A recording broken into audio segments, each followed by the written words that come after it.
भ्यो नमो नमः।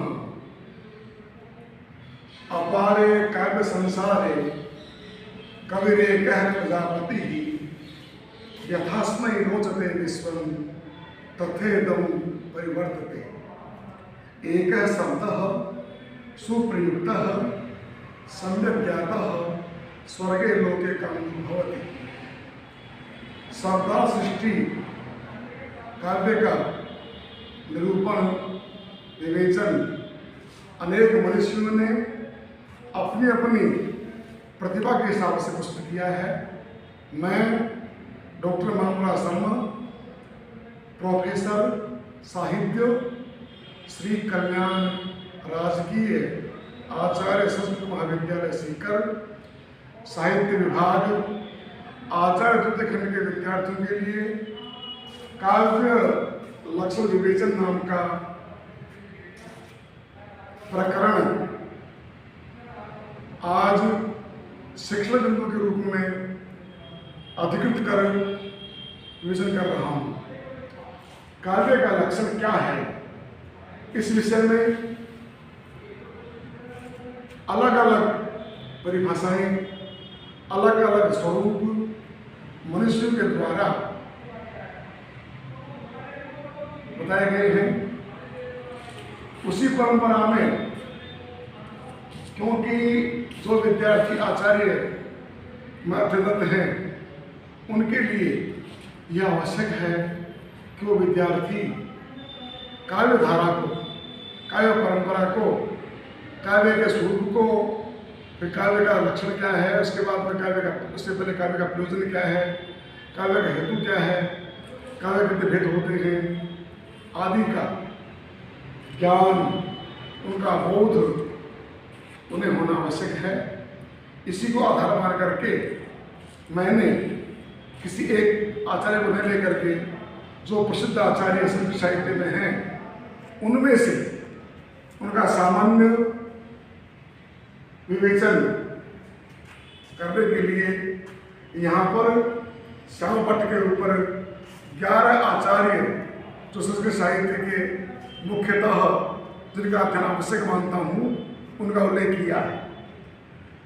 अब समस्या होती है, यद्यपि सर्वे जनाः सर्वे मनीषिणः इत्थं चिन्तयन्ति यत् शब्दार्थो काव्यम् इति, अर्थात शब्द अर्थ सभी तावत् काव्यं भवति इत्थं निगदितं सर्वत्रैव। परं शब्दार्थो विशेषमिन् बहुविधं चिंतितं विद्वद्भिः वेदवांसः नैकमताः। यतो हि केचन आचार्याः विशेष्यपदं शब्दार्थो इति अंगीकृत्य स्वकीय लक्षणं प्रतिपादितवन्तः।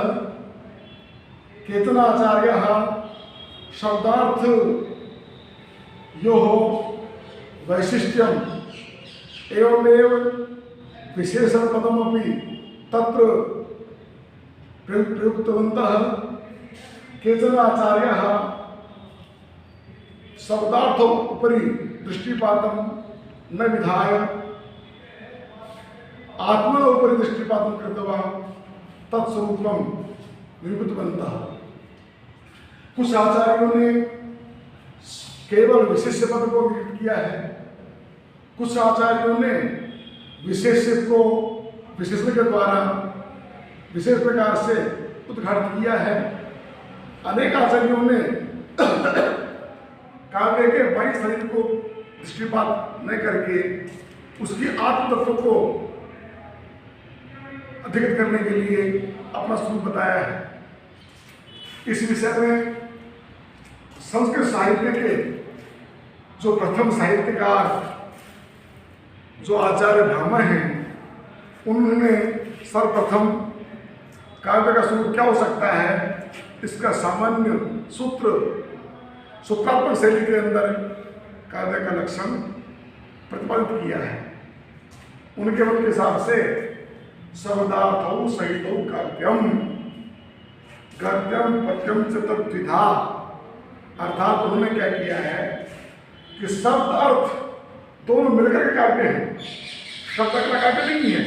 अर्थात शब्दार्थ है एक काव्य में भवती, अपितु शब्द है अर्थस्य समृतो भूत्वा एव काव्यं कर्तुं शक्यते इत्थम् आहतेन। तत्पश्चात् तेन काव्यस्य भेदद्वयं प्रतिपादितम्। उसके बाद में रुद्रक महाभागे हैं, उन्होंने काव्य अलंकार में लिखा है शब्दार्थौ काव्यम। उन्होंने इसका स्पष्ट उल्लेख नहीं किया है, उन्होंने कह दिया शब्द तो अर्थ काव्य है और मिलकर के हैं, समष्टि रूप में है या व्यष्टि रूप में है। लेकिन उन्होंने भी शब्द अर्थ को ही काव्य के रूप में लक्षित किया है। उसके बाद हेमचंद्र महाशय हैं, उन्होंने भी शब्दार्थों का माना है, लेकिन उस काव्य के उस विशेष पद के साथ में उपमेय पद को तीन उपमान ऐदौसौ सर्वौ सालंकारो इस प्रकार से इतम प्रकारेण विशेषण त्रयम् अत्र ते निगदितम्। विशेषपदमस्ति शब्दार्थौ, विशेषपदमस्ति किम् ऐदौसौ शब्दार्थौ सर्वौ शब्दार्थौ सालंकारो शब्दार्थौ इत्थम् हेमचंद्र महाभागेन प्रतिपादितम्। तत्पश्चात् वाग्भटः अनेनापि शब्दार्थो निर्दोषो सगुणो प्राय सालंकारो काव्यम। अनेन महाभागेन प्रायः इति पद विशिष्टम अत्र प्रयुक्तम। महाकवि दंडी काव्यदर्श के अंदर काव्य का लक्षण इस प्रकार से बताते हैं, शरीरम तावतिष्ठार्थ विवच्छिन्ना पदावली। उसके बाद आचार्य वामन जो काव्य के आत्म तत्वों को खोज करके उन्होंने आत्मा के ऊपर दृष्टिपात करके काव्य विशेष का उल्लेख किया है। वामन कहते हैं काव्य सूत्र के अंदर रीतिरात्मा काव्य से, अर्थात उनके मत में वामन मतानुसारम काव्य से आत्मा रीति होती।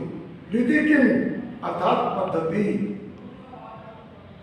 मेथड, विधि, स्टाइल, शैली। इत्थम और रीति कतिविधम भवति विशेषण अग्रे पठिष्यामः। आनंदवर्धन है ध्वन्यालोक ग्रंथे काव्यस्य आत्मा ध्वनि इति तेन प्रतिपादितम्। तेन किं विहितम्? काव्यस्य आत्मा ध्वनिरिति बोधैः यः समाम्नात पूर्वः तस्याभावं जगदुरपरे वाक्तमाहुस्तमन्ये। आनंदवर्धन महोदय के द्वारा काव्य की जो आपको ध्वनि मानी गई है, वो ध्वनि है क्या? वो ध्वनि काव्य में तीन प्रकार के रूप में बताई है उन्होंने, वस्तु ध्वनि, अलंकार ध्वनि और रसद ध्वनि। रसद ध्वनि ही काव्य का स्वरूप है, लक्षण है। राजा कुंतक ने इन आचार्यों की जो व्यष्टि थी, उस व्यष्टि को समष्टि रूप में, उस पर्याय को व्यासज रूप में लक्षित किया है। वक्रोक्ति काव्य जीवितम, इसमें अलंकार भी, ध्वनि भी, रस भी, औचित्य भी, सब प्रकार की बातें समाहित हैं। उसके बाद में हमारे नवीन आचार्य साहित्य प्रकार कविराज विश्वनाथ महोदय ने अपने साहित्य वर्ग के अंदर काव्य का स्वरूप विशेष प्रकार से आत्मा को आधार प्रदान करके आत्मा को सी तो निकाय है वाक्यम रसात्मकम काव्यम, अर्थात वह वाक्य जिसकी आत्मा रस है, अर्थात रस की प्रधानता होगी तो काव्य होगा, अन्यथा आम वाक्य काव्य नहीं हो सकते। उसके बाद में आचार्य ममट ने तद अदौसौ शब्दार्थौ सर्वनामंतकृति पुनः काव्य प्रकाश में मम ढोट में शब्दार्थ इति उपे पदम ऐगौ सौ सगुणौ अनलंकृति पुनर्वापि इति विशेषत्रयं प्रतिपादितं कस्य तत्काव्यस्य कृते इत्थम् अंतिमे एकादशे पंडितराज जगन्नाथः प्रसंगाधर ग्रंथे रमणीयार्थ प्रतिपादकः शब्द काव्यम् अनेन पंडितराज महोदयेन सर्वेषाम् आचार्याणां प्रतिपादितं काव्यलक्षणं विखंड्य नवीना परिभाषा प्रस्तुता यत् शब्द काव्यम सर्वे आचार्य शब्दार्थो अथवा आत्मनो उपरि दृष्टिपातं करोति परम अयम महानुभावस्तु शरीरस्य उपरि दृष्टिपातं करोति शब्द शरीरं भवति अर्थ आत्मा भवति परम अनेन किं वेदितम् अनेन कथितं यत् शब्दः कीदृशः अर्थात रमणीयार्थ प्रतिपादकः यो शब्दः रमणीय अर्थ प्रतिपादको भवितुं शक्यते असौ काव्यं कथितुं शक्यते इति मन्ये अर्थात जो शब्द रमणीय अर्थ को बताने में समर्थ है वही काव्य होगा।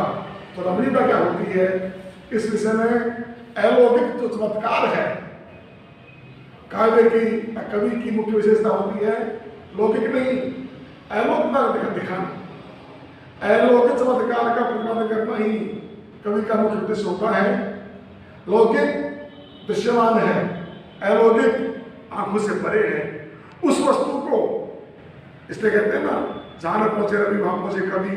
तो क्या कर दिया अर्थात कंदराओं में जो छुपी हुई जीव जंतु हैं यानी तत्व हैं उसकी खोज करना और उसको समाज के सामने पुष्पित करना दिखाना अभिव्यक्त करना ये कवि की प्रतिभा का ही गुण है। इसीलिए जगन्नाथ जी ने बहुत सुंदर व्याख्या की है।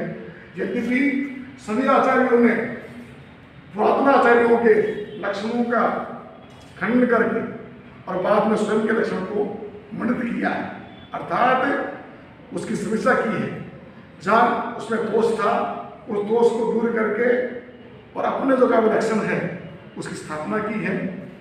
इसलिए जगन्नाथ जी ने जो वहाँ के साहित्य द्वितीय पत्र पढ़ेंगे उसमें इसके विषय में विशेष उल्लेख करेंगे। यद्यपि इसका सामान्य ज्ञान करना ही उद्देश्य था हमारे काव्य तत्ववर्ष के अंदर जो आचार्य द्वितीय खंड के साहित्य विषय में पंचम पत्र है उसमें रीति वक्रोक्ति ध्वनि अलंकार रस और औचित्य इन 6 संप्रदायों की विशेष अध्ययन होगा। उस अध्ययन में समग्र चिंतन किया जाएगा। वर्तमान में छात्रों को सामान्य ज्ञान हो सके कि काव्य का लक्षण क्या क्या आचार्य माना है और क्या है। कवि का कर्म काव्य है लेकिन वो कर्म भी इस प्रकार का हो अर्थात जिसको पढ़ करके विद्यार्थियों की छात्रों की जिज्ञासा बने और साथ में जिज्ञासा की शांति भी हो। क्योंकि हमारे यहाँ बताया गया है कविता कामिनी वो है जो प्रत्येक पाठक को अपनी ओर खींचती है। हमारे यहाँ पर सामान्यतः कहा गया है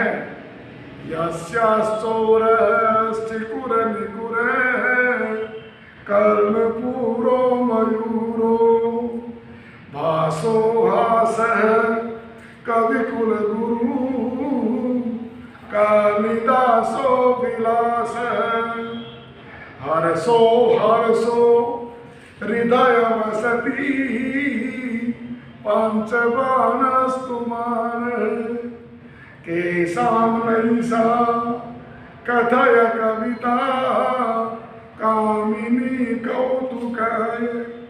इस प्रकार के दक्षिण काव्य जिसमें इस प्रकार के विदेशियों के द्वारा अपनी प्रतिभा का प्रस्फुटन किया गया है ऐसे काव्यों को हम लोग क्यों पढ़ेंगे, कैसे पढ़ेंगे? तो काव्य का सामान्य स्वरूप, लक्षण, परिभाषा क्या हो सकता है, इस विषय में मैंने सामान्यता की है। सामान्य परिचय करने के लिए अंत में सभी को धन्यवाद। जय संस्कृतम, जय भारत।